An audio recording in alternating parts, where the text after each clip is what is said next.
Hi எல்லோருக்கும் வணக்கம். லேட்டஸ்ட்டாக கொல்லூர் போயிருந்தோம். அங்கே எல்லா ஹோட்டல்லையும் இந்த ஒரு ரெசிபி ரொம்ப ஃபேமஸாக இருந்தது. நாங்களும் வாங்கி ட்ரை பண்ணோம். ரொம்ப டிஃப்ரெண்ட்டான டேஸ்ட்டில் செம்மையாக இருந்தது. 8 மணி நேரம் ஊற வச்சு செய்கிற இந்த பெங்களூர் பன்னை நம்ம இன்ஸ்டண்ட்டாக செய்ய போகிறோம். வாங்க எப்படி செய்யலான்றதை பார்த்துடலாம். அதுக்கு 2 பழுத்த வாழைப்பழத்தில் 1 டீஸ்பூன் சர்க்கரை சேர்த்து நல்லா மசிச்சுட்டு, இது கூடவே தயிர், ஜீரகம், உப்பு, பேக்கிங் சோடா சேர்த்து நல்லா மிக்ஸ் பண்ணிவிட்டு 1 கப் கோதுமை மாவை கொஞ்சம் கொஞ்சமாக ஆட் பண்ணி பிணைஞ்சு எடுத்துக்கணும். தண்ணி எதுவும் சேர்க்க வேண்டியதில்லை. இந்த பன்னை மைதாவில் தான் செய்வாங்க. விருப்பப்பட்டால் நீங்கள் அதையே கூட சேர்த்துக்கலாம். மேலே நல்லா ஆயில் அப்ளை பண்ணிவிட்டு ஒரு அரை மணி நேரம் மூடி வச்சுருங்க. 8 மணி நேரம் ஊற வச்சு செய்ய போகிறீங்கன்னா பேக்கிங் சோடா ஆட் பண்ண வேண்டிய அவசியம் இல்லை. நல்லா மாவை ஓரளவுக்கு திக்காக திரட்டிட்டு கட் பண்ணி எடுத்துக்கோங்க. இப்போது நல்லா கொதிக்கிற எண்ணெயில் பூரி மாதிரி சுட்டு எடுக்கணும். எண்ணெயில் போட்டு இந்த மாதிரி அழுத்தி விட்டிங்கனாலே புசு புசுன்னு நல்லா உப்பி வரும். அவ்வளோதான், பெங்களூர் பன் ரொம்ப சூப்பராக ரெடி ஆயிடுச்சு.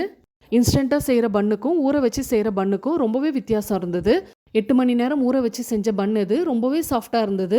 கண்டிப்பாக நீங்களும் ட்ரை பண்ணிவிட்டு ஃபீட்பேக் சொல்லுங்கள். பாய்.